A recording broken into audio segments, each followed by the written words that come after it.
political battle over the cost of living, and what was said on a phone call between Trump and Carney.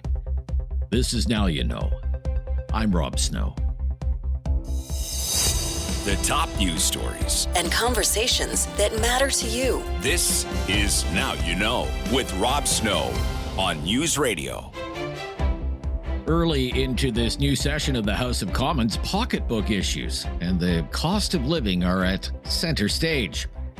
The Liberals, led by Prime Minister Carney, set the stage for that a few days ago when they announced a rebrand and an increase in payments for the GST credit. The Conservatives have been happy to spar with the Liberals on the cost of living, accusing the government of trying to fix a problem that it created. And the debate was on full display as Prime Minister Carney went head-to-head with Pierre Poilievre for the first time in almost 2 months. Mr. Speaker, yesterday the Prime Minister held a photo op at a grocery store in front of food, but there was just one thing missing. The price tags. He had ordered his PMO staff to literally show up early at the grocery store and remove the price tags. They're back up today. We went and checked, and they're really high. In fact, grocery prices are rising faster in Canada than in any other G7 country, twice as fast as in the States, twice as fast as when he took office. Mr. Speaker, the hidden costs that this Prime Minister imposes on inflation will not go away because he tries to take down the price tag. Why won't he take down the price? The Right Honourable Prime Minister. Mr. Speaker, yesterday, before I had lunch with the Premier of Ontario, I had a long meeting with the Premier of Ontario. I would like to introduce the Leader of the Opposition to the Premier of Ontario so we can learn something about cooperation on housing, cooperation on building the best auto sector in the world, cooperation on good jobs for Ontarians and Canadians, cooperation on rising wages, which have risen faster than inflation every single month. The Liberals are clearly playing some mind games with the Conservatives in the House of Commons. The Conservative Party's convention starts tomorrow in Calgary, and at that convention, delegates will vote on the leadership of Pierre Poilievre. Since the election last April, the Conservatives have lost 2 MPs to the Liberals. They crossed the floor. One of them, Chris D'Entremont of Nova Scotia, could be seen sitting right next to Prime Minister Carney yesterday during question period for all the TV cameras to see. He usually doesn't sit there. And the Liberals even let Michael Maw, the other floor crosser, ask a question during question period, which went over about as well as you would expect on the opposition side of the House. Mr. Speaker, while I now sit on a different side of the House, my priority remains the same, standing up for my constituents and making sure that concerns are acted on. Last fall, I held a crime prevention town hall in Markham, Unionville. What I heard clearly and repeatedly was concern about auto thefts and home invasions and the impact these crimes have on families' sense of safety. Mr. Speaker, can the minister outline how Canada's new government is strengthening public safety and ensuring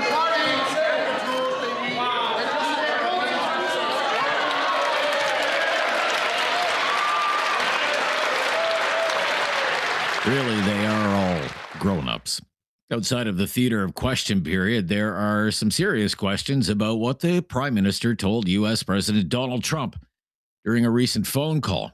Scott Bessent, the Treasury Secretary in the United States, claimed on Fox News that the Prime Minister phoned Trump to walk back aspects of his speech in Davos that made headlines all over the world. Let's talk about the Prime Minister, or if you prefer, Governor of Canada, and him threatening to, break economic alliances with the U.S., go with China. The president has threatened a 100% tariff. What impact would that have? It would be a disaster for Canada.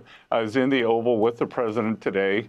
He spoke to Prime Minister Carney, who was very aggressively walking back some of the unfortunate remarks he made at Davos. And Sean, I'm not sure what the Prime Minister was thinking. Of course, Canada depends on the U.S. there's much more north-south trade than there could ever be east-west trade. He talks about middle countries having to do their own thing. And I'm old enough to remember when French President Francois Mitterrand tried to go down that route. It failed back in the 80s. It'll fail now. And Canada is linked to the U.S., and the Prime Minister should do what's best for the Canadian people rather than trying to push his own globalist agenda. But according to Prime Minister Carney, that never happened.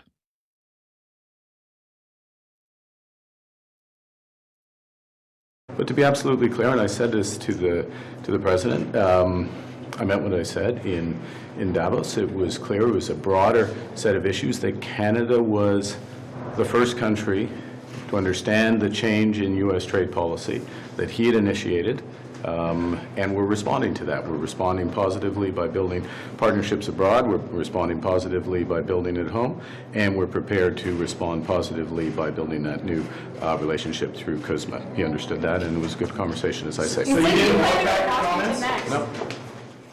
A few days ago on social media, Donald Trump warned the Prime Minister about doing a deal with China. Said if Canada went forward with that, Canada would be hit with a 100% tariff.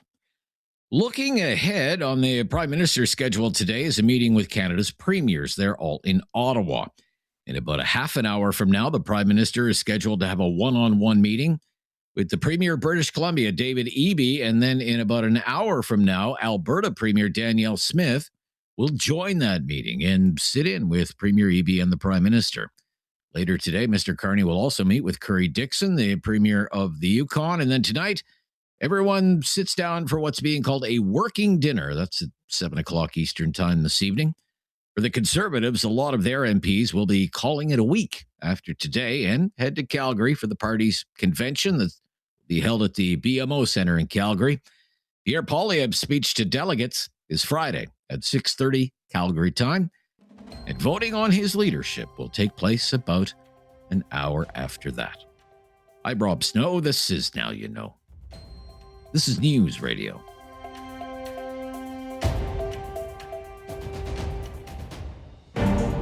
Now You Know with Rob Snow continues on News Radio. An electricity grid stretched to the max. Well, there are grand ambitions for the future of electrification. How do we square those circles? Francis Bradley might have some ideas. He's the president and CEO of Electricity Canada. Thanks for joining us. Hey, great to join you, Rob. Mr. Bradley, here are some headlines about the state of Canada's electricity grid right now because of the recent cold snap. Newfoundland Hydro and Newfoundland Power warn customers to be prepared for rotating blackouts. Weekend cold snap nearly overloads Nova Scotia's electricity grid. On Prince Edward Island, Maritime Electric on hot seat over lack of foresight on power shortages and possible blackouts. In Montreal, aging substation causes Montreal's latest blackout. Replacement is years away. Hydro-Quebec becomes net importer of power in reversal from years past. And everyone remembers this from Alberta a few years ago. Second grid alert in a week leads to rotating power outages in Alberta. It still gets cold in Canada, sometimes very cold. Why does the electricity grid seem to be stretched to the max? Yeah, well, every time we hit very extreme weather, it shines a light on the challenge that we face. I'd suggest, keep your eye out later this week. The North American body that assesses the reliability of the electricity systems all throughout the continent is going to be producing and releasing their report that gives a sense.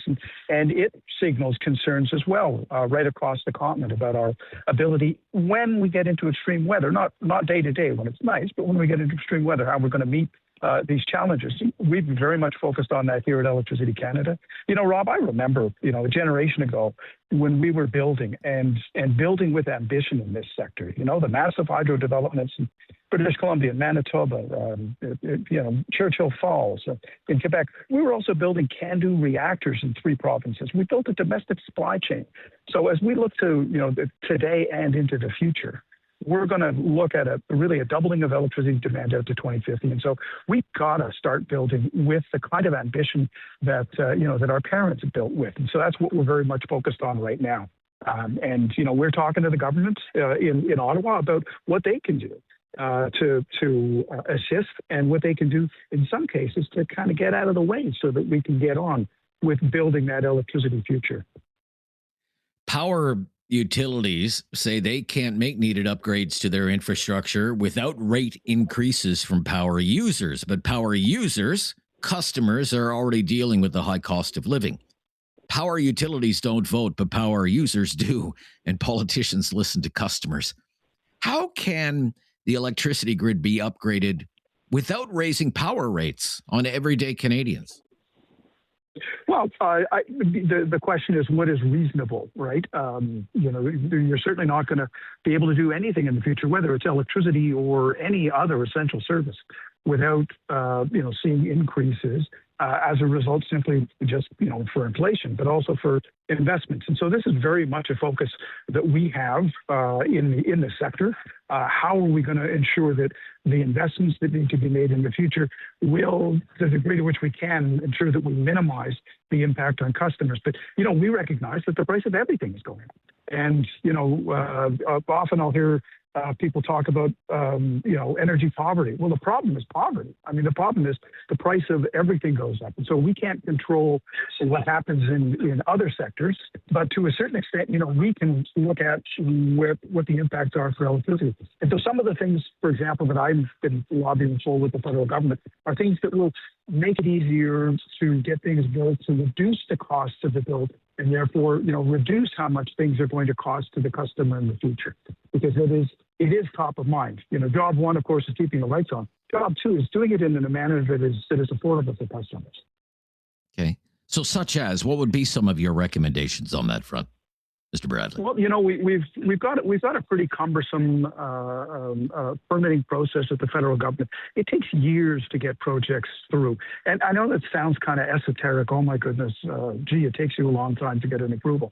But every single delay in the end ultimately costs money, and it costs the customer. So, federal government has said they'd like to speed up the permitting process so that it only takes 2 years. Well, that would be terrific. And that would help reduce the impact on rates. We've got some pieces of legislation like the Fisheries Act that had been changed a couple of years ago that's made it much more complex to be able to simply comply with the legislation. And in the end, those costs get passed on to customers. So, even things like permitting are things that get passed on to customers. And then, in addition to that, are there targeted things and targeted support like investment tax credits, for example, that the federal government could use that again would minimize the cost on electricity companies and ultimately on electricity customers? Okay. If you'll stay with us just for a few more minutes, Mr. Bradley, I want to ask you about the drive for electrification, heat pumps, electric vehicles, AI data centers, what the demand is going to look like versus the current state of our grid in this country. Sure thing. Right. I'm Rob Snow. This is News Radio.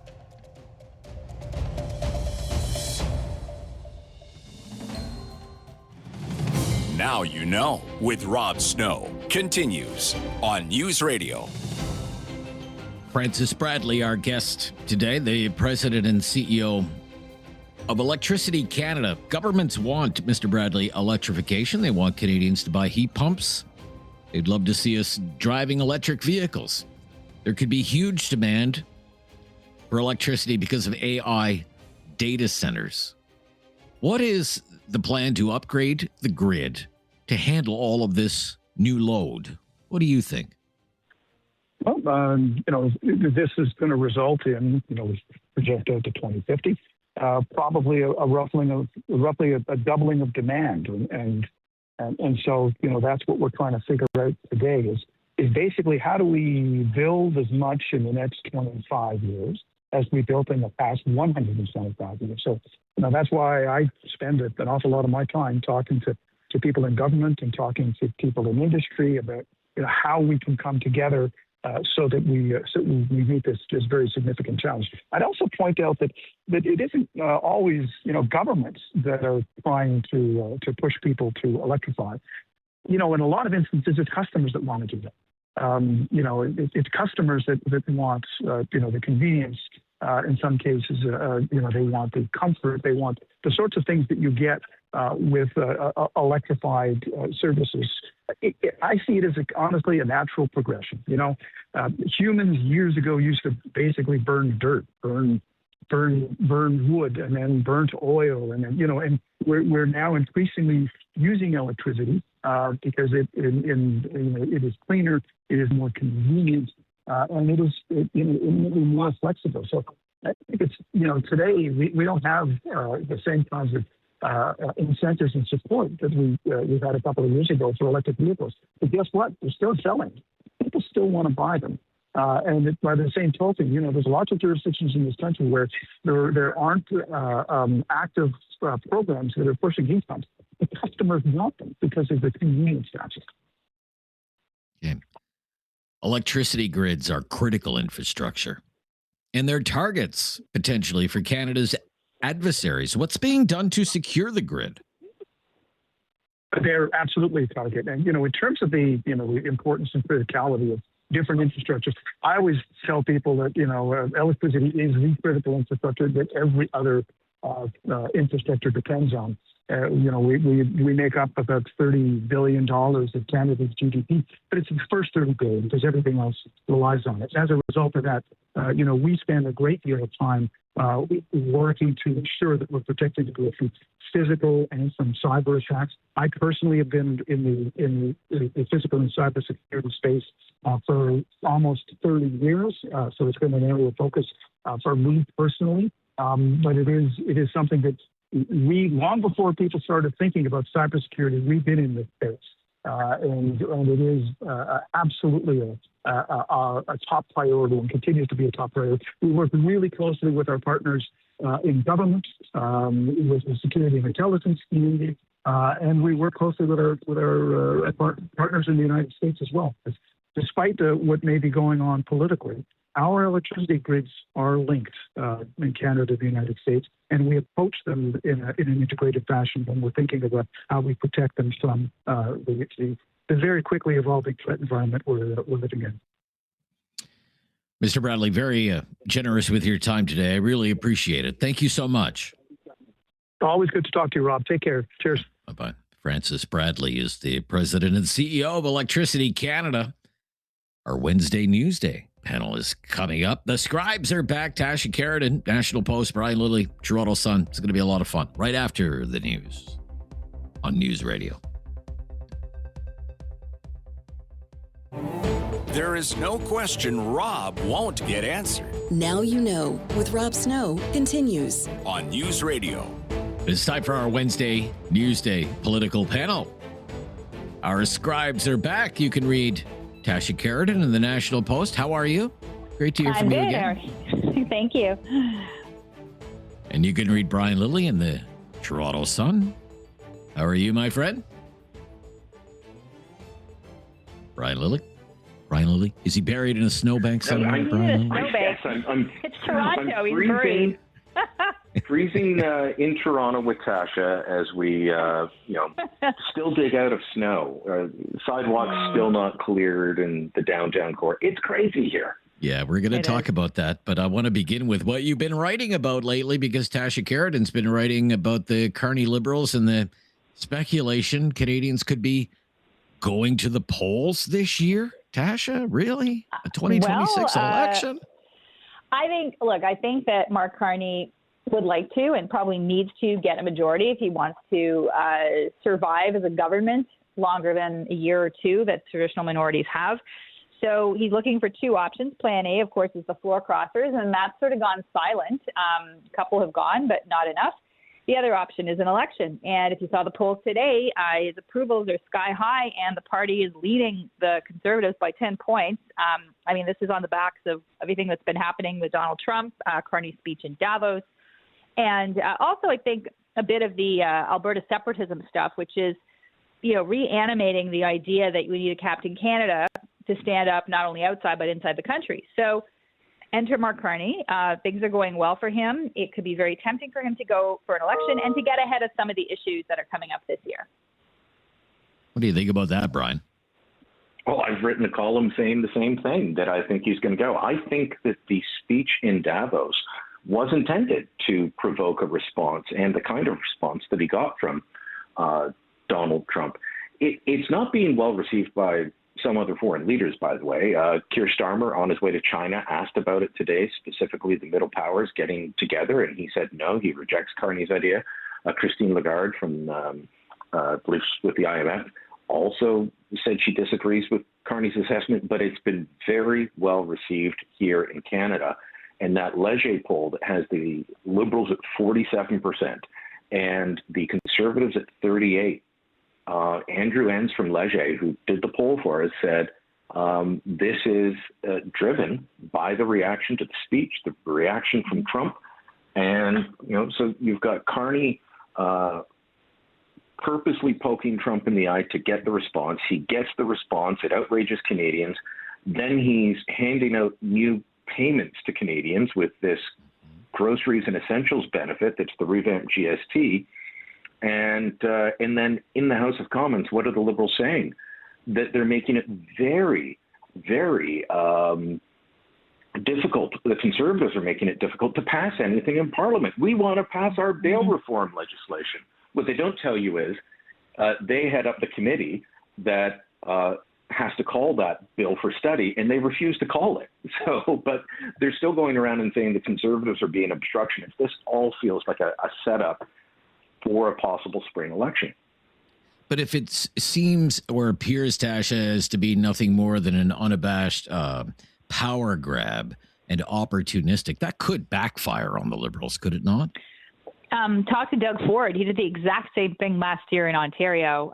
He didn't have to go to the polls, and he did, and he got another majority mandate, in his case, a second majority, and so he's in now for another 5 years, right? So a third majority.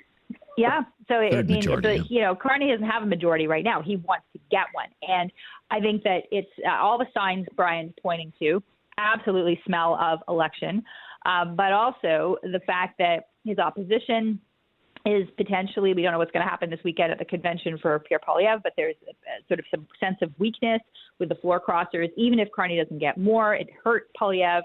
And there's a sense also that, there's other issues coming down the pipe, including the Quebec election later this year, which is going to be the separatists, again, pushing, the envelope on that. Carney has to renegotiate Kuzma. If he doesn't get a deal with Trump, it'll be weak. So go before all these things happen, I argue, is the thing that he's probably thinking of right now. Interesting. Well, certainly Premier Ford was no friend of Pierre Poilievre's during the last election, nor was Nova Scotia Premier Tim Houston. This is what Brian's been writing about, where does Poilievre fit in here? I mean, there's clearly this kind of Ford Carney bromance going on, Brian. Well, Pierre Poilievre could have a bromance with Doug Ford, but he's refused to ever meet him. Ford's been premier since 2018. When Poilievre won the Conservative leadership, Doug Ford called him, left a message because Poilievre didn't pick up. Never called Ford back. They ran into each other at the ceremony for the Queen's funeral in Ottawa, briefly exchanged words. Then they don't talk again until, a week or 10 days before the election. And he's like, hey, any advice for winning in Ontario? At that point, they'd already had their spat. And the Poilievre was so sure that he was going to win ahead of Justin Trudeau stepping down that somebody said to him at one point, hey, shouldn't you go meet with Doug Ford? When you're prime minister, you're going to need to have a good relationship with the biggest premier of the biggest province in the country. And Poilievre's response was, when I'm prime minister, he's going to need to have a good relationship with me. You're talking about the most successful conservative politician since Stephen Harper, that being Doug Ford, and Poilievre just refused to talk to him. Like, why not go and see if you can work with him? How did you win those suburban Toronto ridings? Will you lend us your Ford Nation? And they didn't do that, and they haven't done it since the election either. My understanding is that's what stands out for me. That's what stands out for me. Sorry, Brian. Tasha, that's what stands out for me is that that situation hasn't even been really recognized or rectified. Yeah, it hasn't. And meanwhile, then you have Ford and Carney hamming it up literally at a pizza shop, right? You know, some pineapple. Yeah, there was pineapple and ham, exactly, on Carney's pizza. And that shows that despite their differences, because they've had them over the ads Ford put out, for example, those two will get along. And Ford wants to have a good relationship with Carney because he knows he needs him for a major project. Poilievre, honestly, I'm not surprised that from what you're saying, Brian, because it is an attitude his campaign team and he has taken to a lot of other people, who will not name, in the sense that he doesn't think he needs them. He doesn't need to have a bigger tent than he already does. And don't forget also his chief advisor, Jenny Byrne, though she may not be anymore, didn't really have a lot of love for Ford, or Ford didn't have a lot of love for her. She worked in the provincial government briefly, but that didn't. I don't think that ended very well, from what I understand. So the team as well doesn't have strong links with, or positive links with, the Ford government. So I think that Poilievre has made a strategic error, and it's arrogance that or hubris that could take him down on that one. Yeah, hubris. Yeah. Okay. Look, when we come back, I mean, it sounds pretty bleak right now for Poilievre and the Conservatives ahead of this convention, but things can change. What about the NDP? What about the Bloc? Let's talk about these other two parties and how a possible rejuvenation of their fortunes changes the election math. When we return, this is News Radio.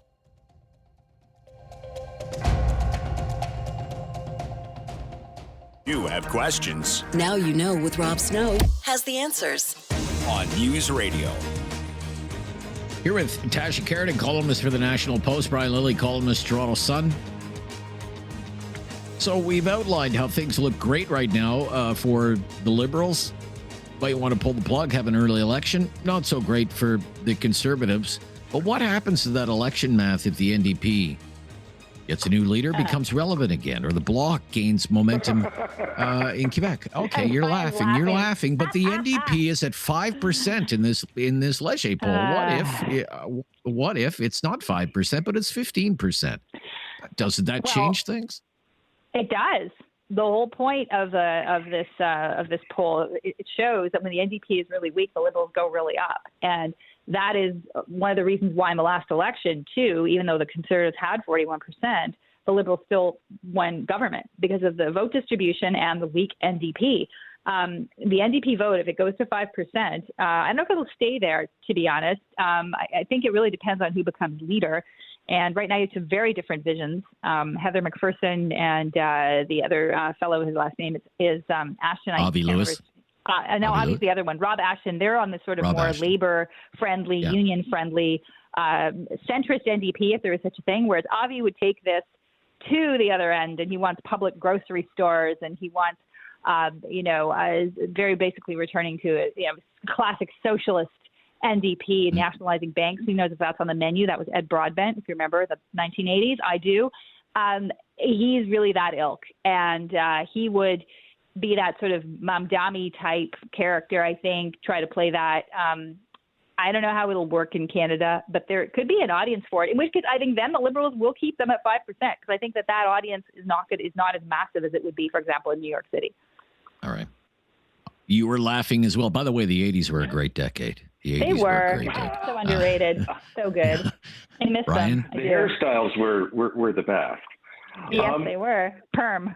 Look, the last time that the NDP was like this, it was Audra McLaughlin was leader, and I don't see anybody that takes them away from that. I don't see anybody that's going to raise them up. Heather McPherson is more concerned with Gaza and Palestine than anything in Canada. And Avi Lewis, as Tasha said, full-on socialism. He actually put out a video saying, why are we spending all this on the military? Let's cut it and give everyone a heat pump. What? this is an actual policy proposal from you? So, I don't see things going well for the NDP. The Leger poll has the block down, which I find a bit odd. And so I'll be looking to see, is that just a blip? Regional numbers are much more difficult to do. They've got them down at just 26%. The PQ is soaring in Quebec. And Mark Carney's speech last Friday, when they started the poll, they polled from Friday to Monday, I believe. And Mark Carney's speech is not going over in certain parts of Quebec. No, it's a flop. It's a flop. It's a disaster in Quebec. Well, Mark Carney's speech. It makes me wonder what were they thinking? Like, his chief of staff is from Quebec. The clerk of the Privy Council is they're all from Quebec. How they could so badly misread things with that speech. And so does that change in the next poll, or is it just the Quebec establishment, the chattering classes are upset, and Quebecers are still like, no, he's our man, he'll fight Donald Trump, and that's what we're interested in right now. Carney's speech at Davos was masterful in making sure that Donald Trump is the only question for voters, especially voters over 50. The Conservatives are tied with the Liberals in all voters under the age of 55. And it's a 20-point gap with voters over 55. The only question they have is Donald Trump, and they need Mark Carney to protect them from Donald Trump so that their investments in the S&P 500 in New York don't go down. Well, let me just get Tasha, because she always has such a good read on what's going on in Quebec. I mean, are you surprised how badly that speech went over there? No, I listened to it and I was confused. And I was in Montreal actually just in the last few days. People were not happy about it. It was seen as obviously a misunderstanding of what the Plains of Abraham represent to Quebecers. But in a way, what it also does is revive the federalist sovereignist dichotomy. It puts some winds in the Bloc's sails. That it depends where the Bloc's opponents are in Quebec. If the Bloc is in ridings where the Conservatives and the Bloc are at odds, if the Bloc is strong, the Conservatives lose their seats. There can be more of those ridings in play. There could be ridings where the Bloc and the Liberals are duking it out. So in a weird way, if you animate the Bloc, you could potentially help Liberal fortunes in some places.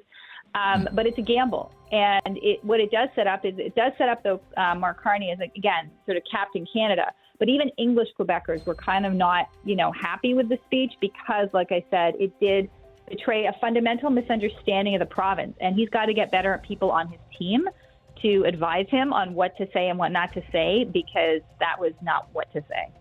Okay.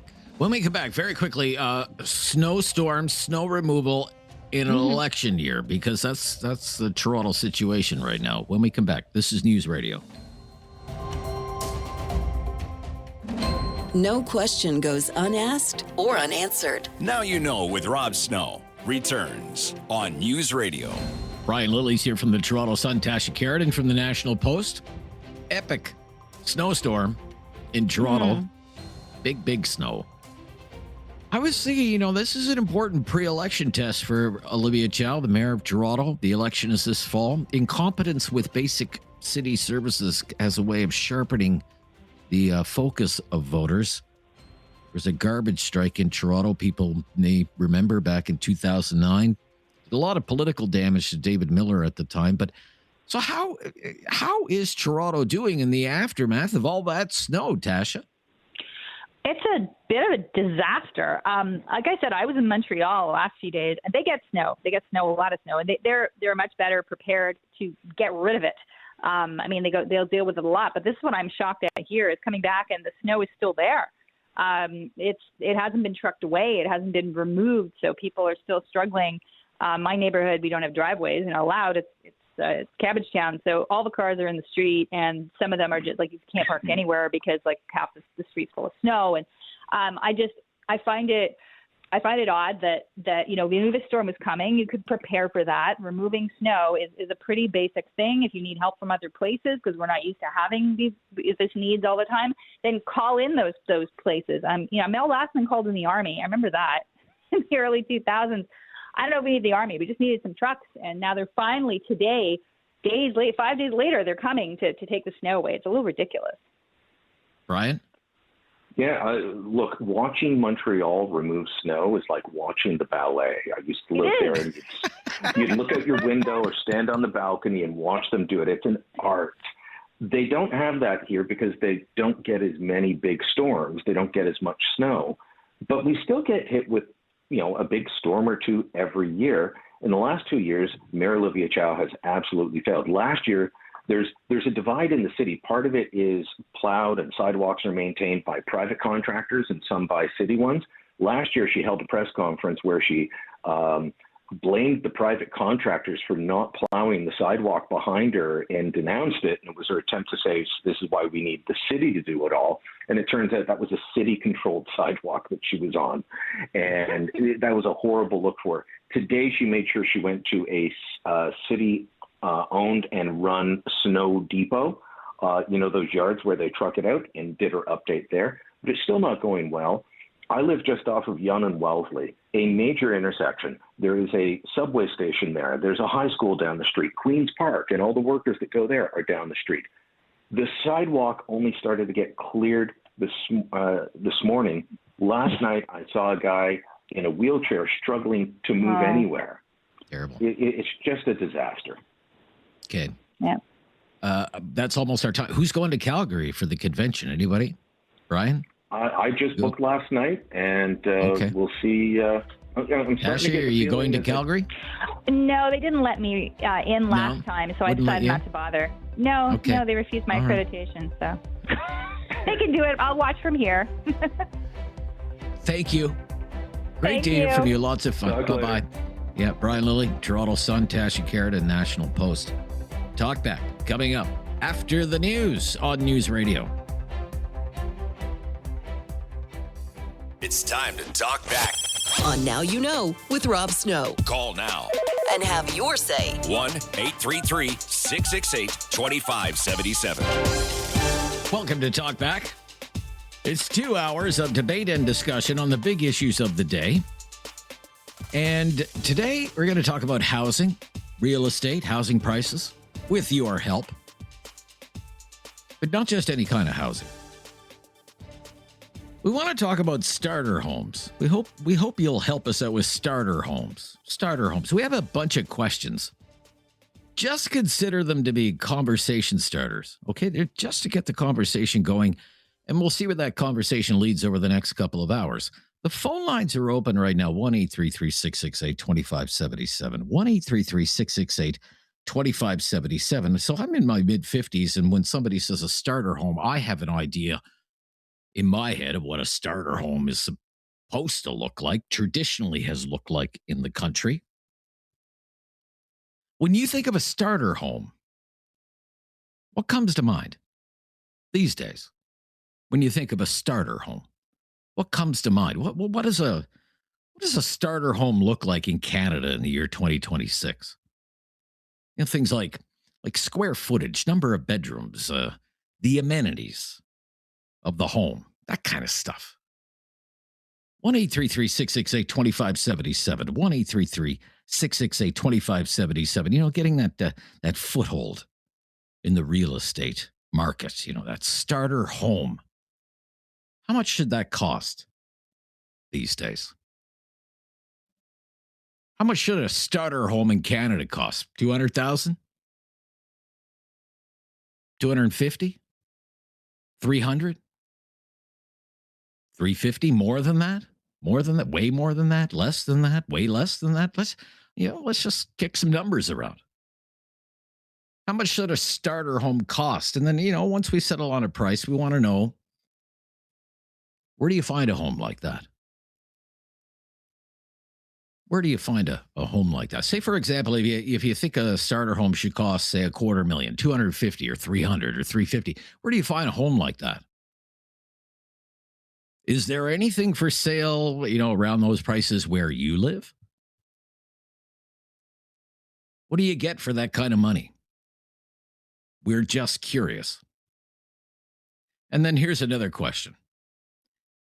Have you thought about moving, or have you moved to another city, maybe even another province? Do you know someone who has moved?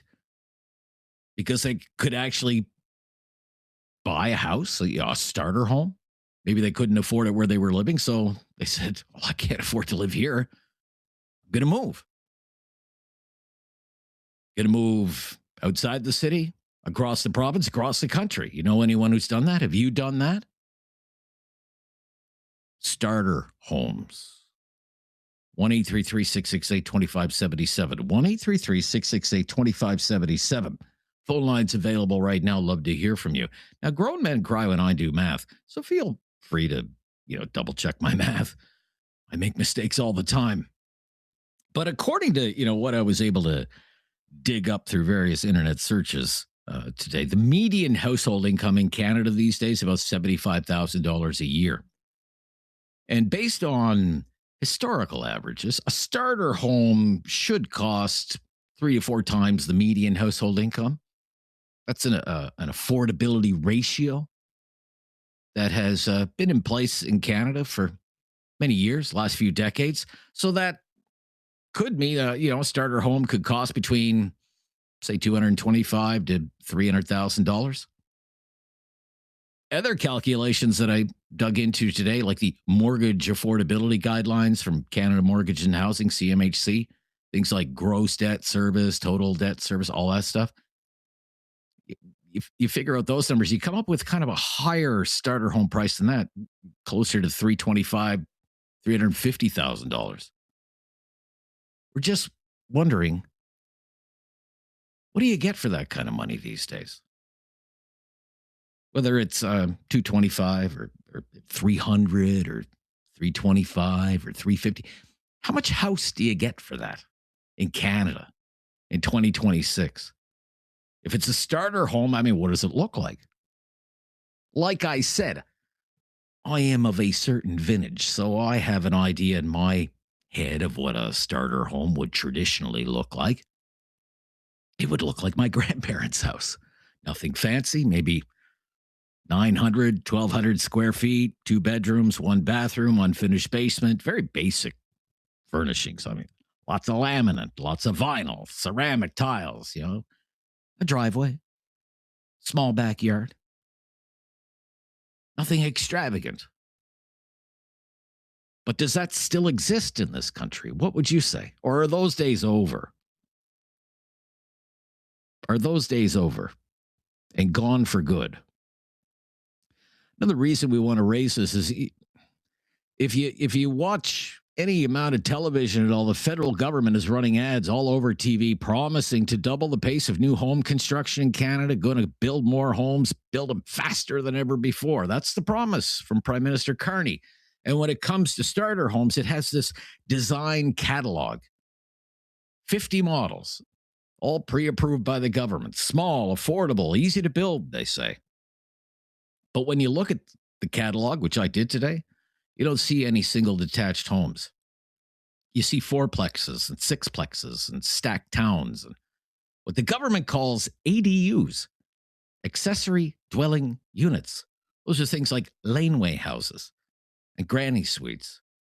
That's what the government sees as a starter home nowadays. What do you think of? When you think of a starter home, what comes to mind? What does it look like? How much should it cost in this day and age? Is there such a thing as a single detached starter home anymore in Canada? Do you have to move to find one? Have you thought about it, done it, moved? To get more house for the money. 1-833-668-2577 is our call-in line. If you've never called before, just mention that. We'll make your call a priority. Let's talk real estate today. Let's talk starter homes on Talkback. I'm Rob Snow. This is Now You Know. It's News Radio.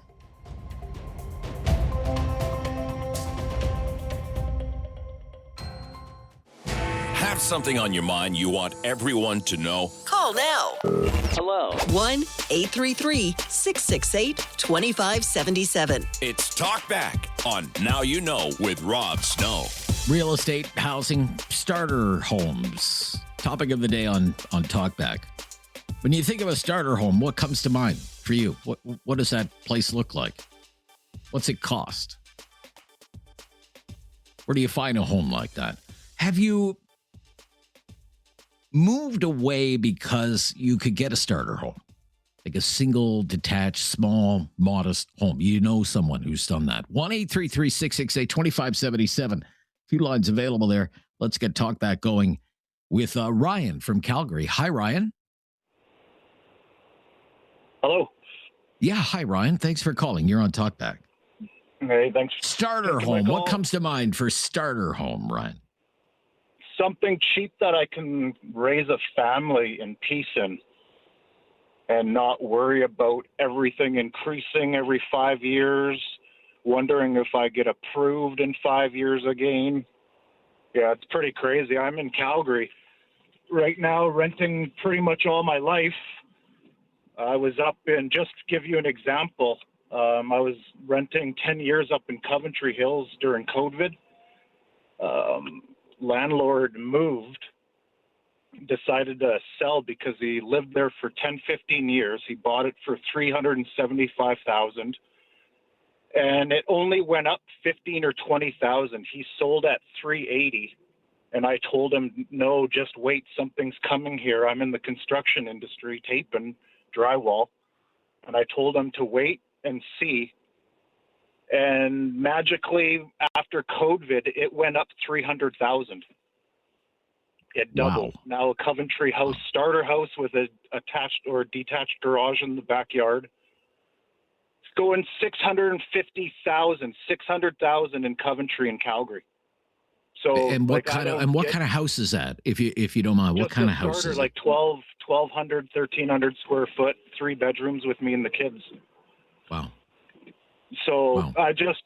and then my landlord, he sold it, only made 15,000, 20,000. If he waited 2 years, it went up to 550. Same with my parents in Harvest Hills across. It was a bigger house, 1,800 or something, and they sold it for $575.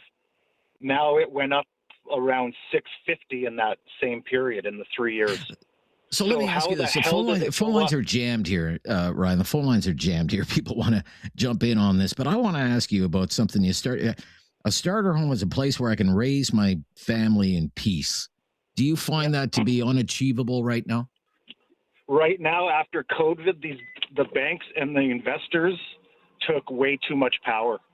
I'm looking at houses in Chestermere now, $600,000 starters. They're all wrapped up.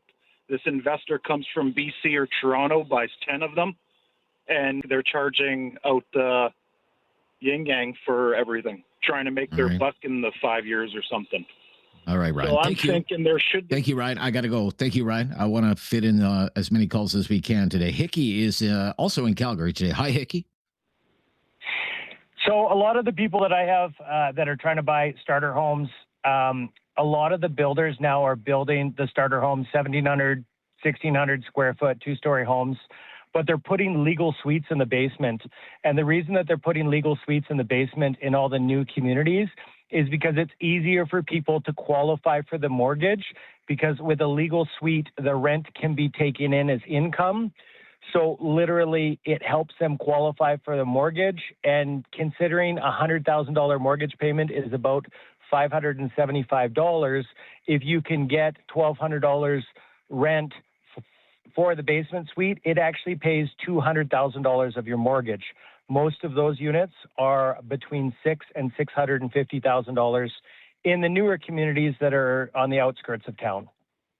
So that's what a realistic starter home is these days? That's what a starter home, it has a 6 in front of it? It has a 6 in front of it? Yeah, so if we talk about detached homes and we talk about, older used detached homes, there is really nothing on the market below $475. And most of the units between the $400 and $500 range are row homes, and they're no condo fees. So you're responsible for the roof, the outside, the windows, but they're called not a condos, and they're row homes. And there's a lot of those that are starters as well because they can fit a lot more on the property, and you're just responsible for all of it. But that's between 4 and 5, and anything sub 4 is an apartment. And when you have an apartment, then you're really worried about the condo fees because they can jump quite dramatically. Okay. So what is, okay, if it has a 3 in front of it, okay, 3 to 350, what are you looking at there in Calgary these days? You're looking at a 2 to 3 bedroom apartment, but you're looking at $400 to $500 in condo fees. And those $400 to $500 in condo fees are just to pay for everything that has to be done to the outside of the building, the roof, the parking lots, all that stuff over time. Okay. Parking, would a parking spot be extra? I'm just curious. No, in most cases, the parking would be included for those type of numbers. We used to, prior to COVID, like the last gentleman said, I mean, we had condos for $150,000, $200,000. But then we had the migration and immigration here, and there was 100,000 people coming to this province in a year. So then housing got tight. Now we have the most housing starts, but a lot of them are in outskirts, and they're putting the suites in these detached houses so that people can even qualify for them with the stress tests from the Bank of Canada. Okay, thank you. Very interesting. Off to a rip-roaring start here. There's a couple of lines available. Busy already. It's Talkback on a Wednesday. Starter homes. That's our topic today. What's that look like, a starter home these days? This is News Radio.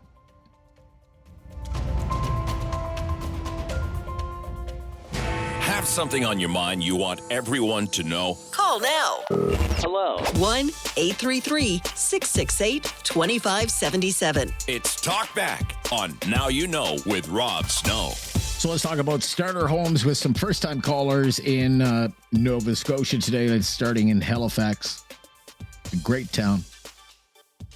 Chris is in Halifax. Hello, Chris. Hey, Rob, how you doing? I'm very good, Chris. Yeah, very good. Good to hear from you today. Starter home. What comes to mind when you think of a starter home these days? Well, I think I just purchased my starter home about 6 months ago. At 42, I was finally able to afford one. Congratulations.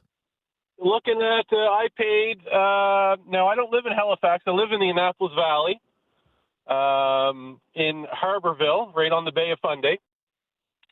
And I bought a 660 square foot home with 1 bedroom, 3 acres of land, and a 24 by 24 foot finished garage for $295,000.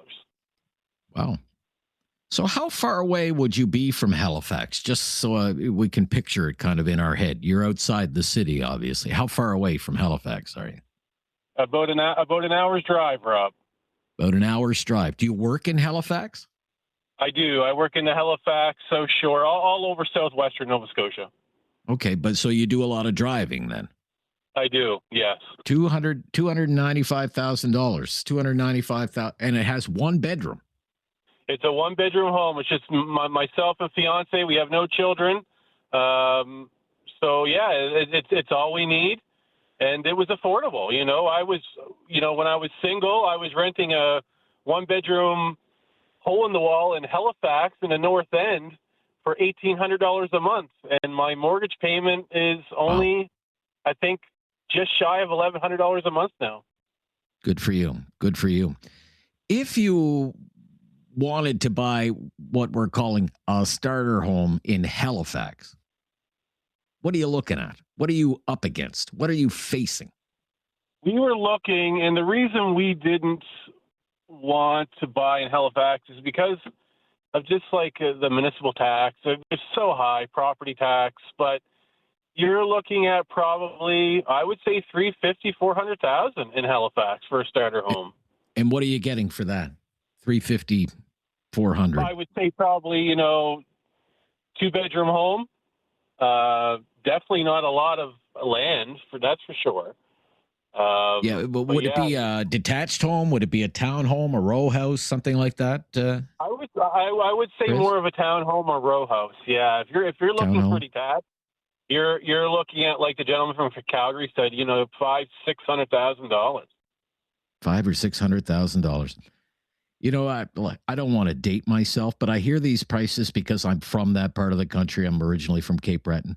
There was a time, like if you heard a house was for sale for $500,000 in Halifax, you're thinking, well, that must have the most beautiful view of the Bedford Basin. That must be one heck of a house, 500,000. But those days are long gone. I know that now. It's crazy the way things have gone.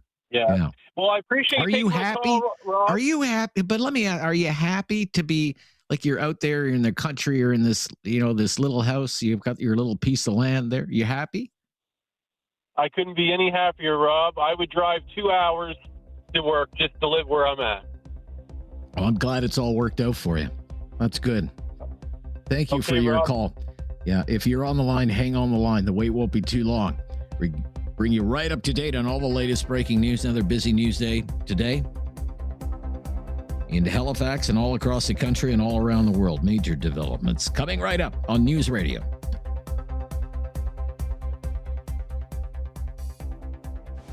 Have something on your mind you want everyone to know? Call now. Hello. 1-833-668-2577. It's Talkback on Now You Know with Rob Snow. So when you think of a starter home, what comes to mind when you hear that term starter home? What's that look like these days? And how much does it cost? Okay, 1-833-668-2577. Jim's in Nova Scotia. Hi, Jim. You with me, Jim? I am. How you doing? Yeah, very good, Jim. Thank you. What comes to mind when you hear that, like starter home? I'm just a poor old middle class Nova Scotian. Well, before COVID hit, my idea is a freaking mini home. I'm surprised nobody's saying that. A mini home in a trailer park. You get your piece of land. You got to pay for it, but you can start out with a mini home back before COVID hit and all the immigration. You could probably get one for $30,000 or $40,000. Now the same one's probably about $150,000 to $200,000, but Really? Yeah, They've gone up that much? What I consider. Yeah. Yeah. Well, everybody and their uncles, Looking for immigration. something. Immigration took over. There's too many people in this province. Well, that may be one thing. Certainly, housing construction hasn't kept pace. There are municipal issues at play there too. I suspect if Halifax is like any other big city, but there are lots of things. You can get a dump out in the country for about $200,000. For about $200,000. So what does that dump look like? And that same thing before COVID hit was probably about $25,000 or $30,000. Okay. So let me. Okay, go ahead, Jim. No, what were you going to say? Well, I was going to say the household income, median household income, is $75,000 in this country. Okay, if it's 3 to 4 times the income for a starter home, you're supposed to be looking at, say, $225,000 to $300,000. What can you get for $225,000 to $300,000 these days? Around where you are. You could probably get living in the country. You could probably get yourself a half decent 2-bedroom, maybe 3-bedroom place on a piece of land. If you could, maybe a trailer or something like that, a mini home or something like that on a piece of land in the country. Right. But you're not going to get anything other than that. How far is the country? Well, I live out in the country. I'm about a half an hour from the city. I work in Dartmouth every day. Okay. Interesting. Thank you, Jim. Yeah, good to hear from you today. Let's go to Dartmouth. Sean is in Dartmouth. Hello, Sean. Hi. Hi, Sean. Yeah, good to hear from you, Sean. When you think of starter home, what comes to mind when you think of starter home? Let's start there. So I got married in 2008. We were living in an apartment. We were paying, I think, about $880 a month for an apartment. We had 2 bedrooms and a den. That was great. So we decided that we were going to have kids and you want to not live in Halifax because it's so busy. We lived right on Lacewood Drive. As soon as we moved out, our apartment was renovated and it went up to $1,800 a month. Wow. Yeah. So I knew a real estate agent, and I said, let's take a look, see what we can find. Our rough budget is, $150,000 to $200,000. Mind you, this is 17 years ago. We decided on this house. It's a semi-detached, really nice school area, 3 bedrooms, 1.5 bath, big backyard, did not have a shed, did not have a fenced in. We got it for $165,000. 17 years ago. Yeah. Right. In the last while, we've acquired some money to, renovate our house, and that's wonderful. As of late, there were 2 houses on our street. One was a semi-detached, roughly the same size as ours, about 1,800 square feet, I guess. It sold for $465,000. $465,000. $465,000. Wow. Yeah, it was renovated the year before and sold for $350,000, and then they redid it for $465,000. My neighbor, we bought for $165,000 3 years or 4 years before she did. Might even be 5 years, and she bought for $225,000 because the bank was going to let the house go. The owner couldn't pay for it. He was not in town. He was in another province. So she really lucked out at $225,000. I would say so. Yeah. So, but I find this interesting. What you consider to be a starter home, like 17 years ago, you managed to get in there for $165,000. And now that same house that you consider to be a starter home is almost $500,000. Yeah. So we had our property value assessment just last spring, and we've renovated. We've done the roof, the windows, the doors, the basement, the kitchen, the bathroom, and we have a fenced-in yard. Now, mind you, I don't have anybody beside me. We have a green belt, and we have a lake behind me, so nobody can build there. That's wonderful. If I were to move, I would not find what I have for less than $700,000 in the city.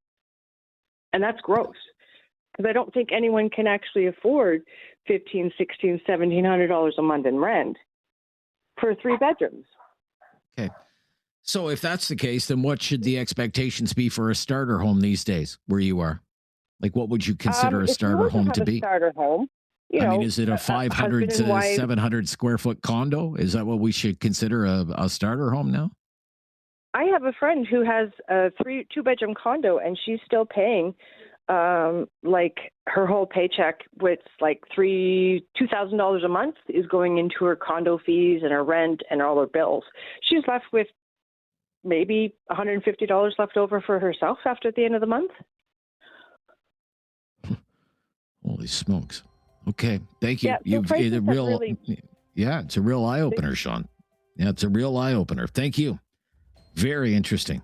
Imagine that. The starter home that Sean managed to get into in Dartmouth, Nova Scotia, $165,000. 17 years later, it's $500,000. 1-833-668-2577. 1-833-668-2577. We are talking starter homes today here on News Radio. Have something on your mind you want everyone to know? Call now. Hello. 1-833-668-2577. It's Talkback on Now You Know with Rob Snow. Real estate, housing prices, starter homes. The focus today on Talkback. What should a starter home look like? What do you picture in your head? What should it cost? Where can you still find one? Starter homes. Adam in Calgary. Hello, Adam. Thanks for calling, Adam. Hey, how's it going, Rob? Yeah, very good, Adam. Thank you. When I think of a starter home, I can only think about the house that I live in currently. I bought it about 12 years ago. I bought it for about $460,000. That's semi-inner city Calgary.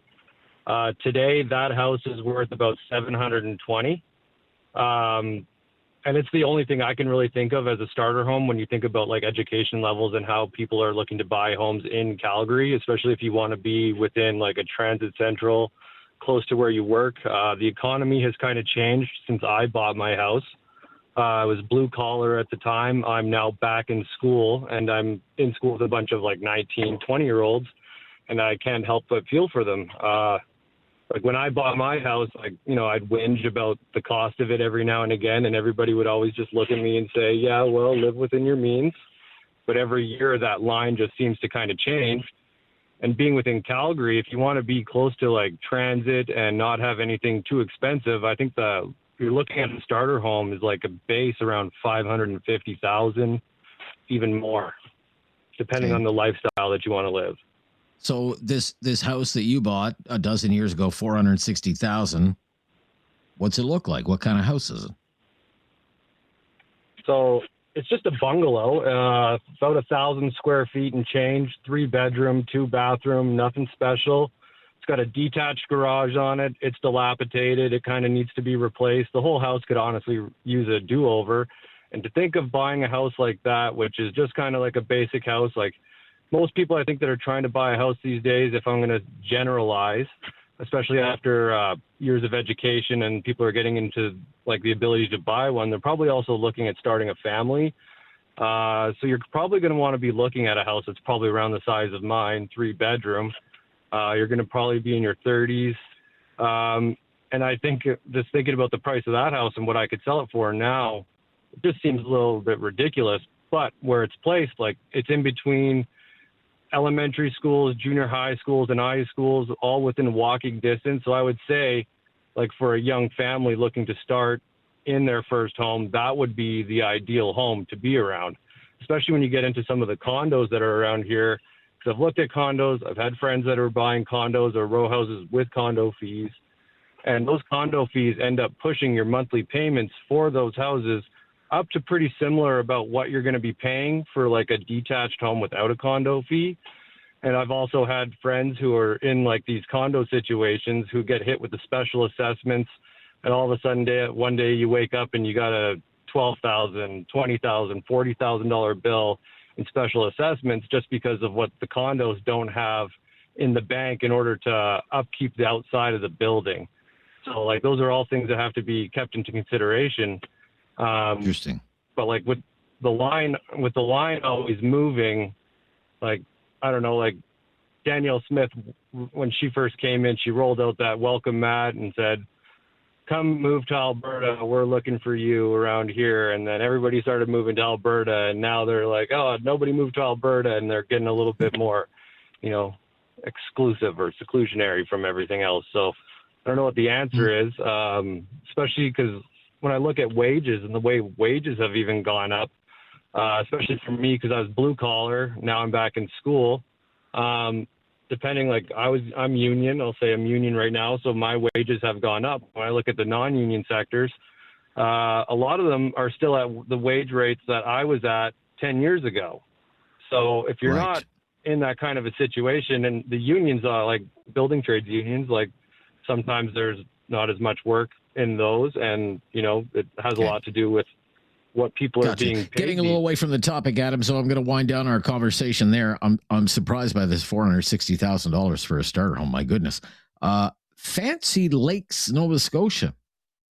Fancy Lakes, Nova Scotia. Kevin. Hello, Kevin. Hello, just hold on. I got a dog here. We're out at Crescent Beach, Nova Scotia, and it's freezing cold, but I wanted to pass on my little part of it still. Yeah, go ahead. Anyway, starter home in the South Shore of Nova Scotia is about $280,000. It is a bit of a fixer-upper. So that's what it would be. And you would just have a basic home. There's one selling. Things have slowed down quite a bit, and the price isn't quite as high. But in my case, I came back to Nova Scotia in 2018, just before the COVID hit. And for the town, we sold a townhouse out in Alberta. And for a townhouse in Edmonton, Alberta, we bought a beautiful home on a lake.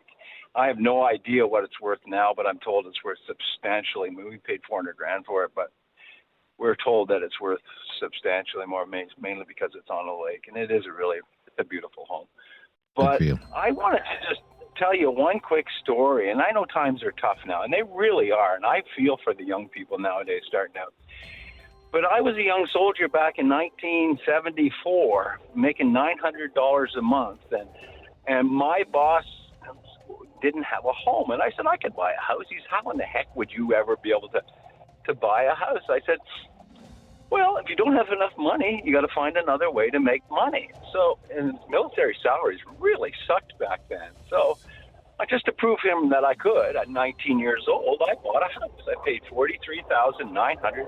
The interest rate was 12 3/4 at the Trenton Federal Credit Union. And of course, I didn't have my I still remember my mortgage payment was $333.20, and I didn't have enough money. So I started working. And I got 2 jobs, and I worked like 20 hours a day. And then I discovered refinishing antiques. I found something else. I bought old antiques, refinished them, and then resold them. 3 years and 11 months later, with a private salary, I had a home paid off. And all it took was... Paid off. Wow. Wow. I'm just curious. We're a little tight on time. This $280,000 house that you would say be a starter price on the South Shore of Nova Scotia, what kind of house is it? 2-bedroom? It would be a story and a half. I've seen one recently that just sold. Story and a half. I would love to. I've lived in homes like that. They were lovely little homes, but they're a starter. We got lucky only because of the price of homes down here just before COVID. Okay. But everybody has a certain amount of luck in life. But that would be a lovely starting home for most people. Gotcha. Thank you. Best to you and the pooch. Got to run. This is Talkback on News Radio. Have something on your mind you want everyone to know? Call now. Hello. 1-833-668-2577. It's Talkback on Now You Know with Rob Snow. Yeah, we're on the real estate beat today, talking about starter homes. When you think of a starter home, what comes to mind? Starter home. Mark in Calgary. Thanks for waiting, Mark. No worries. Rob, in 2001, we bought a half duplex. It was me and my girlfriend at the time, now my wife. And it was $150,000 we paid for that place. And that was about 800 square foot with 1 floor and a basement, right? 2008, sold that house for $340,000. So then we upgraded to a starter home with no garage, and we paid $430,000 for that house. We lived there for 18 years. We had 2 kids during that time. And then we sold that house because of the interest rates going up, was going to double, possibly triple our mortgage. So we sold it because there's no way we could afford that hike. Then we rented for 2 years and then had to move 3 times in 2 years because the landlords decided to sell. It was a good market, so I don't blame them. And then we ended up lucky where my wife's parents, they wanted to move back to Europe, and they owned a bungalow, very small bungalow. It's probably 900 square feet, with an old style finished basement. The house was built in the 1964, I believe. So we live there now. We bought that house off of them for $300,000 with an extra $50,000 for renovations. So that's where we are now. Now, I'm calling basically to give you a list of prices right now for January 2026. And for a condo / apartment, it's between $303,000 and $347,000. A townhouse / row house, $420,000 to $435,000. A semi-detached is $660,000 to $685,000. And then a detached small starter home is listed for $706,000 to $750,000. Isn't that wild? That is wild. That is wild. So again, I come back to this median household income in Canada, $75,000, 3 to 4 times the income is supposed to traditionally, historically, get you, $225 to $300.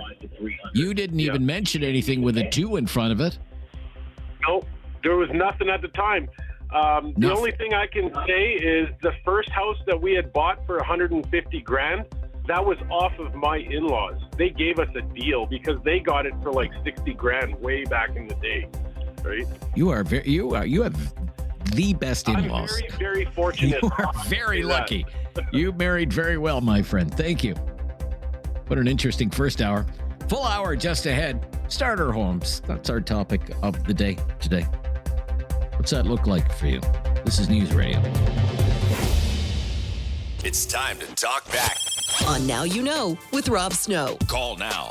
And have your say. 1-833-668-2577. Welcome to hour number 2 of Talkback. We have been talking about real estate and housing prices today and starter homes. What does a starter home look like? When you hear that starter home, what does that look like these days? How much does it cost? How much should it cost? What do you get when you think of a starter home? One of the reasons we wanted to get into this today is because there is some new home price data in one of the papers today, chart that says home prices by province, December 2025. So, I mean, pretty recent numbers.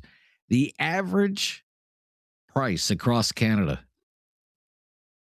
$673,335. $673,335. That's the average home price in Canada these days. $673,335. In Ontario, $800,420. $800,420 average price. In Alberta, $512,500. $512,000. And in Nova Scotia, $479,200. $479,280. So, wherever you are in the country, big money. Now, that's the average. That's the average home price. But that takes into account all kinds of houses, right? From shoeboxes in the sky to townhomes in the burbs to very expensive homes in very exclusive neighborhoods. That was one of the inspirations for our conversation today. We hope you'll take part. 1-833-668-2577. There aren't a lot of young adults, say under 35 or so, probably in the market for a $673,000 home as a first home. They're likely looking for something much more affordable than that. What we used to call a starter home. A starter home. But what does that starter home look like these days? When you think starter home, what comes to mind? 1-833-668-2577. 1-833-668-2577. There are 4 lines available as we start hour number 2 in Kitchener with Sandy. Thanks for calling, Sandy. Hi there. Hi. Hi, Sandy. So I thought I'd call in because I've lived in the Kitchener area my whole life. And I think what we live in is a starter home. My husband and I decided about 13 years ago to buy our own house instead of renting. And there's just the 2 of us, and we love to travel, so we didn't want a huge home. And even back then, it was hard to find a smaller home in our area at all. And we searched for almost a year, and we did find a home in excellent condition, built in 1950. We bought it from the people who built it, and we paid $218,000 for a 3-bedroom, 1-bathroom, huge back garden. It's in the city core, but it's a lovely little home, perfect for 2 people, and definitely you could do it as a starter home with a young family.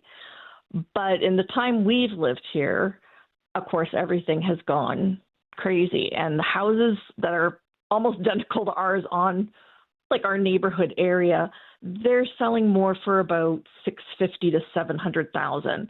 And these are like 1,000 square foot houses. Homes that look like yours are going for $600,000? Is that what you said? $650,000 to $700,000. Yeah, $650,000 to $700,000. Oh my gosh. Yeah. And that's and to find a small home in this area, it's pretty tough. I have 2 nephews who are interested in getting into the housing market, and both with, good jobs, saving a lot of money, very organized with their funding. And they're waiting. It's just the market is crazy here. I mean, even my parents' home. Now they bought it in the 1970s, and it was a bigger home, and they paid I think about $60,000, and it sold a few years ago for close to $1 million. Wow. Yeah. Wow. Yeah. They did pretty well. I mean, they did very well, shockingly well. But yeah, I think we were very lucky. We got into the housing market just before everything really took off. You just beat the insanity by the sounds of things. Yeah. So what do you think in Kitchener now? For a starter home? Like what qualifies as a starter home? It's not the home you live in anymore. So what is it? I don't know if it would be more like a townhouse or a semi-detached. There are a lot of, this area, like most places, it is in a housing crisis. They're building mostly condos and apartments here. But and the houses that do go on the market that are, in quotes, starter home size, they sell in like 2 days because there's so few of them. Very interesting. Sandy, good to hear from you. Thank you. All the best. Sounds like you really lucked out there. To southwestern Ontario, Scott is on the line. Hi, Scott. Hey, Rob. How are you? Happy New Year. I haven't talked to you since last year. It's good to hear from you again. Thanks for calling back. Starter home. What comes to mind? Starter home for you. Well, what comes to mind for me is, Rob, I have 2 kids. One's 35 and one's 30. Both of them are homeowners. My daughter, who's 30, her and her husband 4 years ago, when they were in their late 20s, they both had great jobs here in Ontario, and they got pre-approved for a mortgage, and they packed up. They actually quit their jobs and packed up and moved to St. Anne de Kent, New Brunswick, and they bought a home, a 3-bedroom home with an acre and a half of property for $210,000. Wow. And they did it. They took a big leap because they left their jobs here, which got them the mortgage. My son-in-law got employed in Moncton the day that they arrived as a welder. And my daughter eventually, a few months later, got a job. She's in healthcare, so she got jobs. So, but they took a leap of faith because they wanted to live out on the East Coast, and it was a dream of theirs. And they took a leap of faith and went out there. And they've got a beautiful. It's in the country, St. Anne de Kent. They're 5 minutes from the ocean. 210,000, an acre and a half of property. And really nice. My son, who's 35, 4 years ago, he went into a co-ownership agreement with 3 other chaps, and they went to the lawyers and formed a co-ownership group, and they went out and bought a house. They all have jobs. He's got a good job, makes good money, had put a lot of money away in RSPs over, first 10 years of his working career, and they all went in together as a co-group of young 30-year-olds and bought a house together. And so they're homeowners there. So when I hear people say, geez, young people just can't buy homes, it's difficult. Maybe you have to move. Maybe you have to think outside of the box. But it is possible. It is possible. I think the traditional thought that, it should be the way it was, 30 years ago, that's not going to happen. That's not reality anymore. Yeah. Okay. Those days are over. All right. Good to hear from you. Thank you for your call. 210,000 outside of Moncton, by the sounds of things there. It's a great town, Moncton. Love Moncton. This is News Radio. We're talking about starter homes today. Join the discussion on Talkback.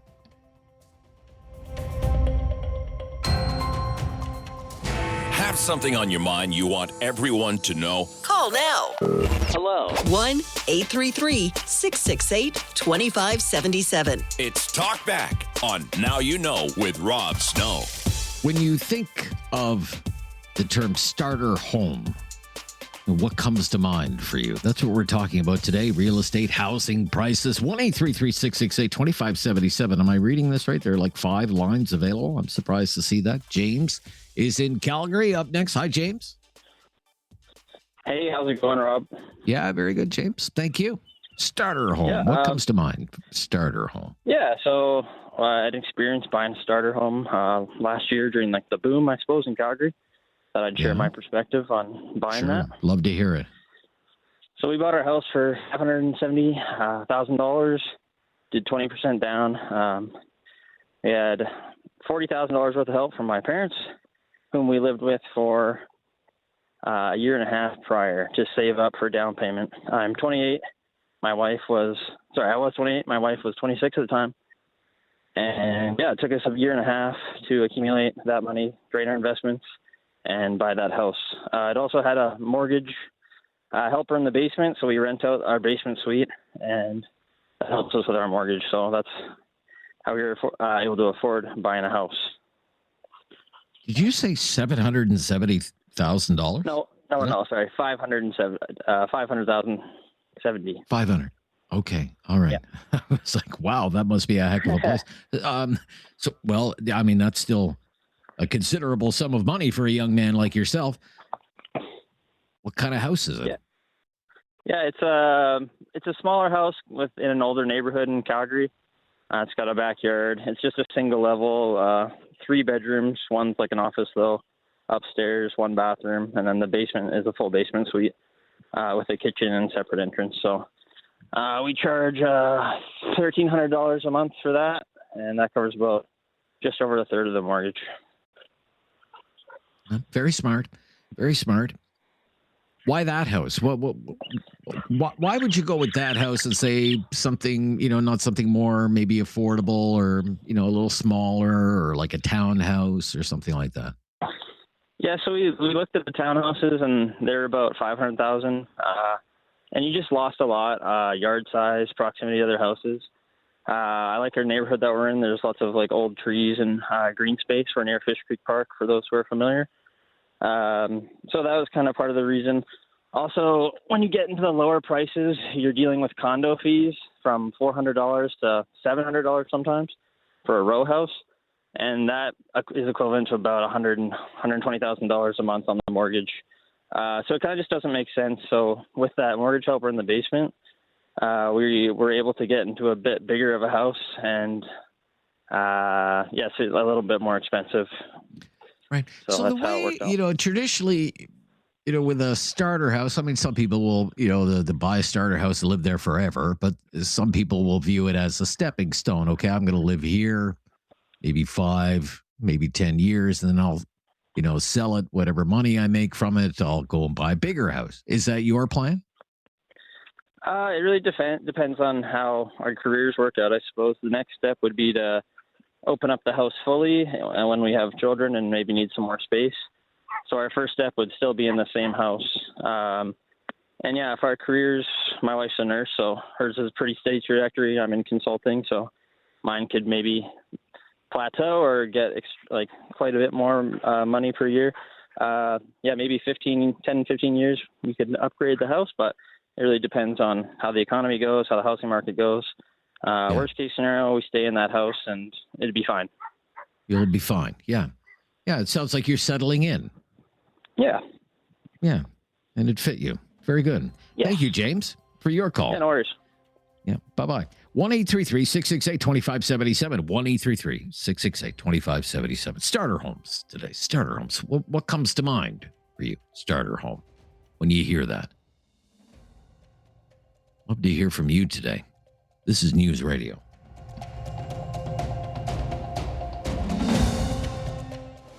Have something on your mind you want everyone to know? Call now. Hello. 1-833-668-2577. It's Talkback on Now You Know with Rob Snow. So we get real estate, home prices, starter homes. When you think of a starter home, what comes to mind, for people of my generation and older, I know for me, I hear that term starter home, I think something like 900, 1,200 square feet, 2 bedroom, 1 bath, small driveway, small backyard. Maybe there's a front yard. Maybe there's not a front yard. I also picture laminate and vinyl, carpet, and maybe a carport. Nothing fancy. Nothing fancy. But do those homes even exist anymore? Or is the idea that someone can buy a modest home like that on a modest annual income, 3 or 4 times the annual income. I mean, is that just nostalgia? Are those days over and they're just never coming back? Or are those homes still out there? But maybe you have to move. You know, Scott mentioned one of his sons moved to left southwestern Ontario, moved to just outside of Moncton, but managed to get a nice spot for $210,000. You know, maybe you leave Calgary, go to a smaller city or a smaller town in Alberta, maybe in Halifax. Maybe it's out of the question. Maybe you move to Cape Breton or, the South Shore, rural Western Nova Scotia. Maybe it's doable. I don't know. I would have to think for the vast majority of Southern Ontario, it's out of the question. But is it a dream that's still alive if you're willing to relocate to Sudbury or Sault Ste. Marie or North Bay? North Bay, lovely place. Lovely place. Starter home. When you think of a starter home, what comes to mind? Pat is in Kitchener. Hi, Pat. Thanks for calling, Pat. Yeah, no problem. Yeah, my wife and I bought our first house in 2013 in Kitchener. She had graduated from school, but what had happened is we had lived with my in-laws for 12 months to save and to pay down her student debt. And so it was only after saving a little bit of money in RSPs and paying down a lot of student debt that we were able to buy our first home. Our first home was around $560,000, and our down payment came from our RSPs. These days, I think you need a lot of social mobility and economic mobility, and I wouldn't necessarily just limit it to Canada. I would look to the U.S. as well to potentially seek out affordability, or to your point, to look for as modest of a house and an apartment or a condo as you can to kind of just get into the housing market. Okay, 560,000 is a big number, Pat. I'm sure when you were signing the documents, you must have been thinking to yourself, "Oh my gosh, how am I ever going to do this?" But what kind of house was it? Is it? It was 560,000. It was a single detached house. It was a decent house. Like, it was around 2,500 square feet, and wow. Big house. Good house. And to your point, though, like it didn't have the carpet and stuff like that. And it does say something to the kind of the wants of the generation. Like, I don't know to what extent we were willing to get a more modest house. But again, I think you have to kind of live within your means. We both have good jobs, and so we were able to afford the mortgage. But if we didn't have good jobs, I think that we would have obviously not bought that house. We would have bought a much less expensive house. All right. Good to hear from you, Pat. Giorgio in Calgary, I'm going to bring you on the line, but after the news, if you'll be patient for 3 or 4 minutes, because if I bring you on now, you'd have to make your point and wrap it up in about 30 seconds, and I will not do that to you. You deserve much more time than that. We'll have to stop here.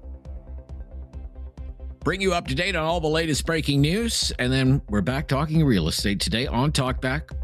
Wednesday Talkback. I'm Rob Snow, and this is News Radio.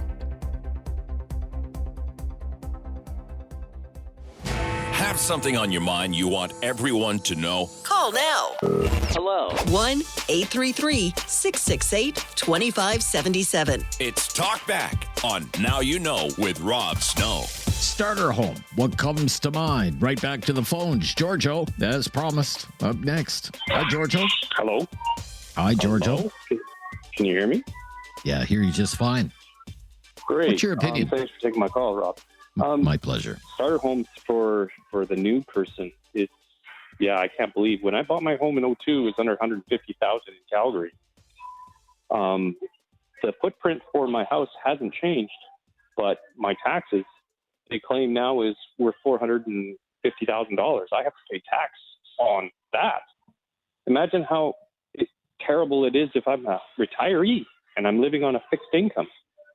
Like even these people coming into the home now, I can't see them doing that because my wage hasn't increased fivefold, but everything else has.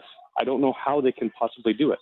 Now, I've been in my home since '02, and I transferred my mortgage when I could. When I had 50% equity in my house, I transferred it from a mortgage into a HELOC, home equity line of credit, which kicked the hell out of what I was paying the bank, and I was just paying interest. So I could pay as much as I want, even if a family member died and I got a lump sum money, it goes straight to the principal. There was just some weird and lucky things that happened to me that it made it possible, but now I own my house. It took, since '02. Yeah, 24 years. is when I actually paid it off just last year. Good for you. But I look at what's happened since '02. I'm like, if I was trying to get into the industry now with my current income, which is way more than what I was making in '02, but still, my income would be tied up in my mortgage. I'd be, what do they call it? House poor? House poor, right. Yeah. So if I could, George, just let me ask you a question. So in 2002, you bought a house for $150,000. Just under. Pretty good. Yeah.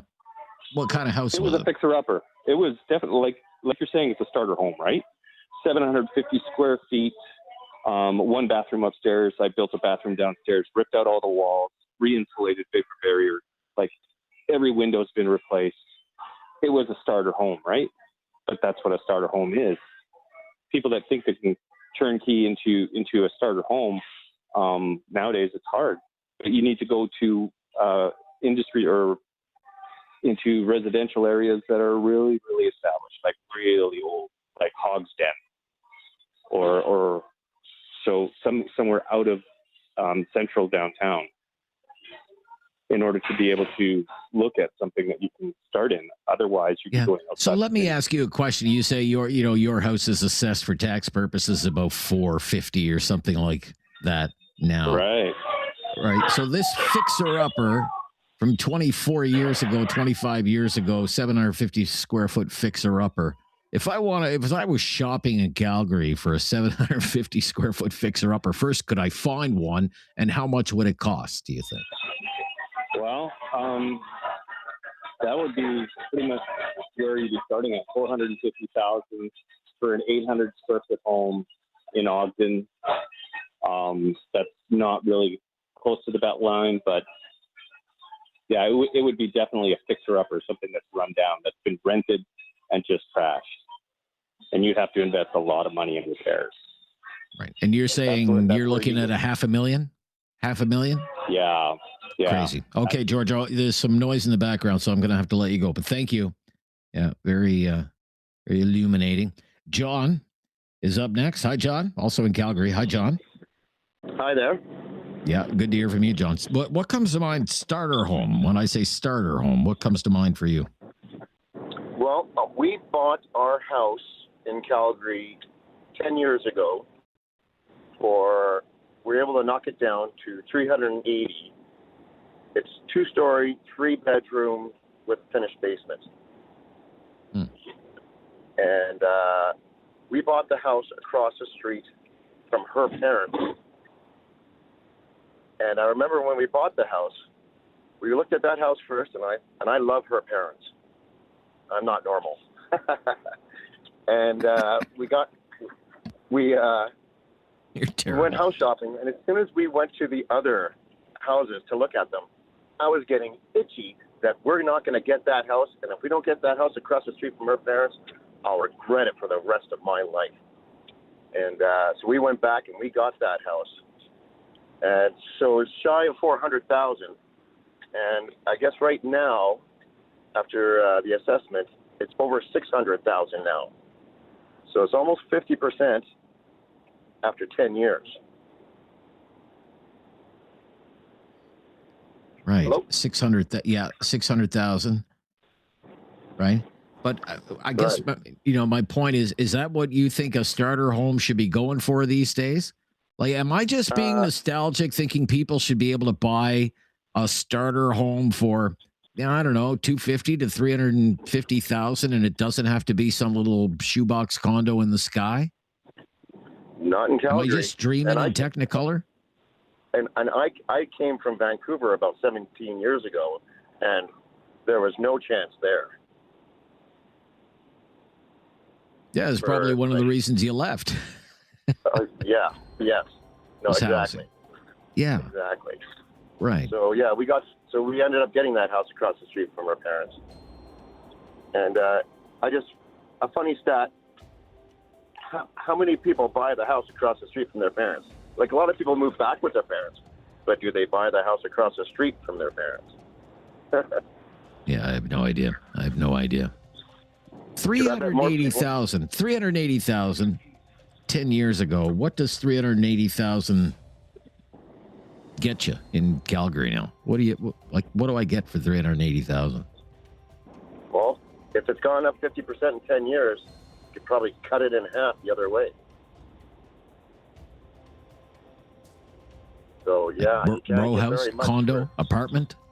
Yeah, you probably, because our house, it has an attached garage, and not even half. Maybe I can get the garage. Can I get the garage? Okay, I got to run. Thank you, John. Yeah, 1-833-668-2577. It's News Radio.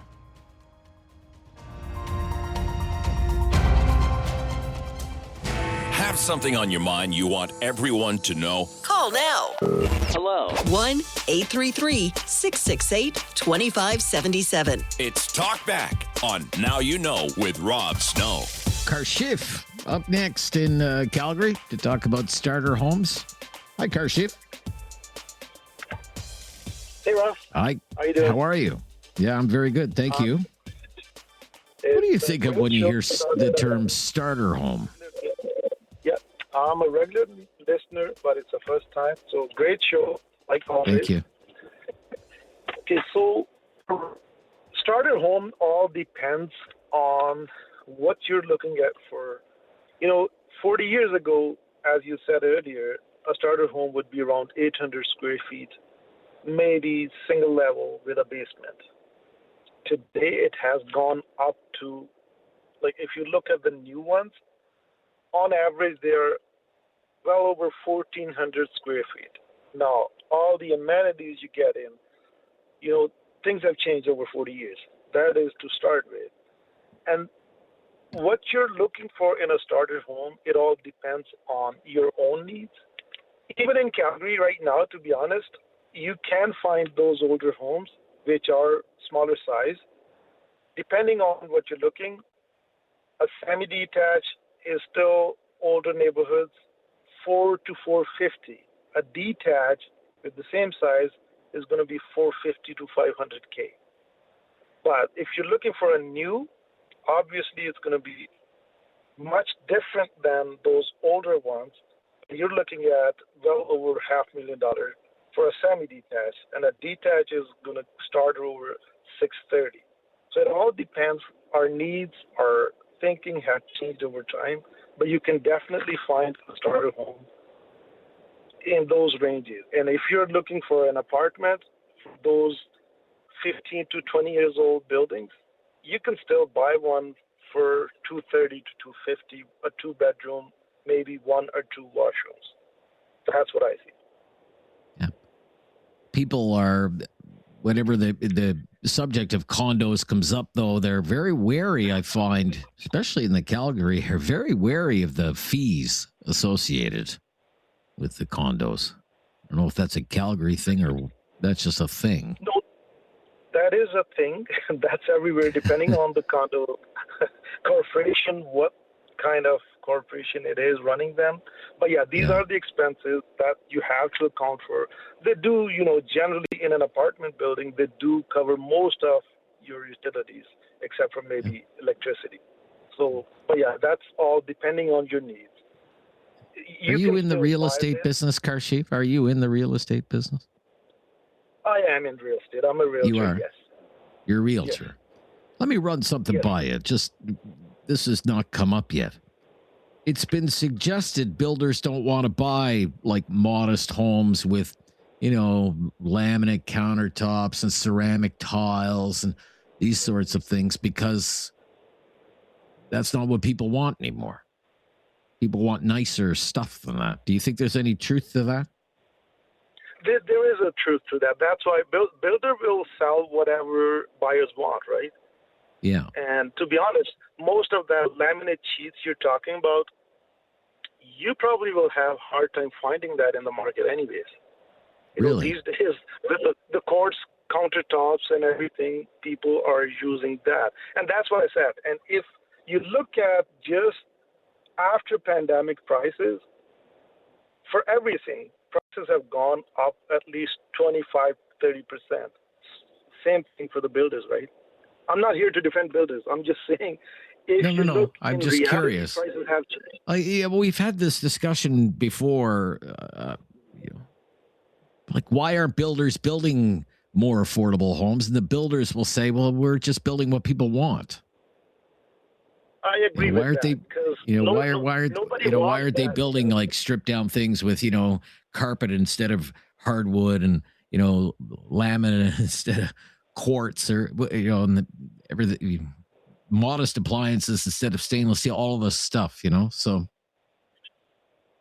Because as a buyer, we are willing to pay for that. And if, as some of your callers have said that, if you're looking for something on budget, there's definitely some older places. That's not going to be new. It's probably going to be fixer-upper. But you can definitely find those places where you're not going to find all these amenities. But they are definitely cheaper. So you see, that's the decision as a buyer you have to make. Okay. So again, just to wrap this up, for $250 to $350 in your city, what am I looking at? Two bedroom condo, older one?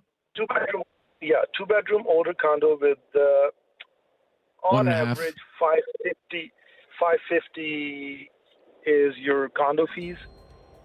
Right. Yeah, that's what you're looking at. And that's a starter home these days. All right. Interesting. Thank you. Very informative, Karshif. Thank you so much, and also for your kind words and for being a first-time caller. Be right back on News Radio.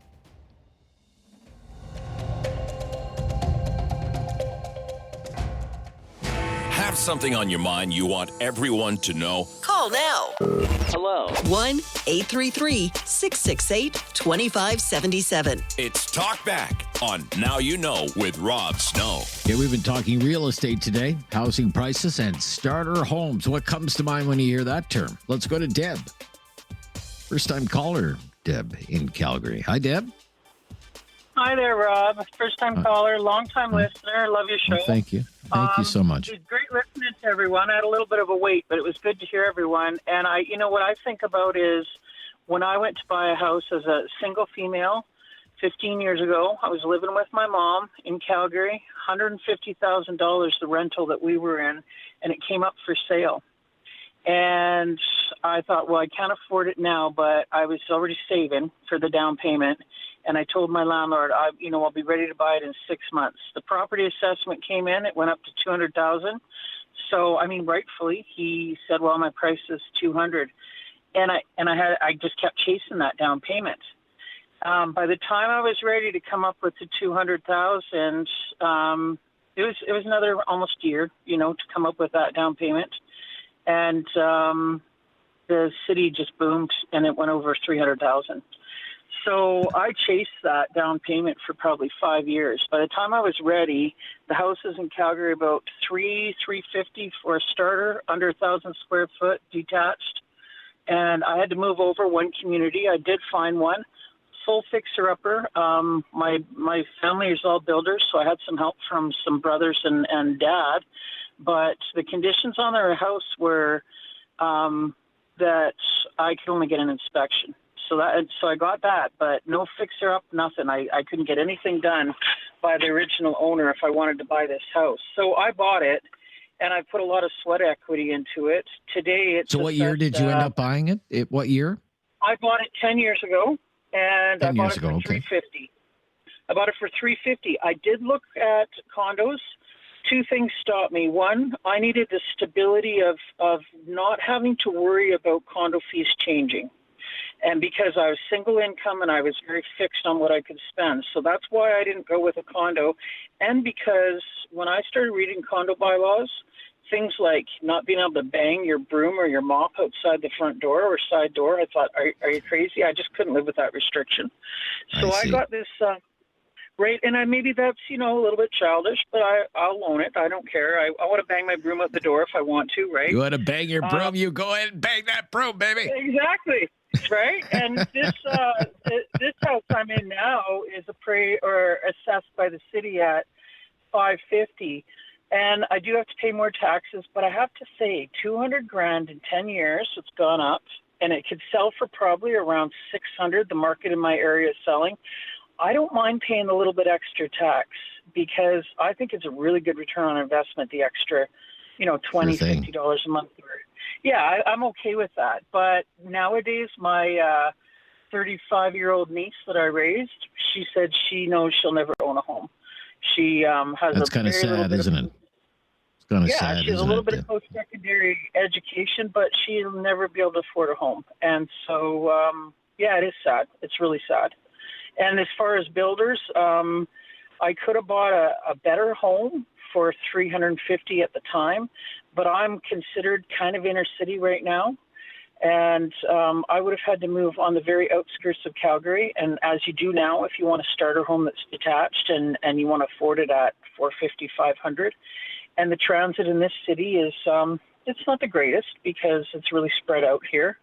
And I just couldn't fathom having to drive 45 minutes or an hour to get to work. Now I can do it in 20 on a little bit of a busy day.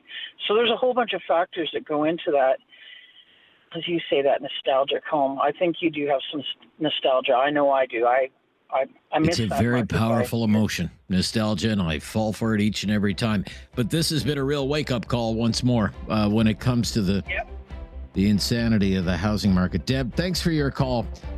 And Joe, I'm really sorry, Joe, that we couldn't fit you in today. We're back tomorrow. Brand new topic tomorrow. And more of your calls. And always the latest breaking news coming up next on News Radio.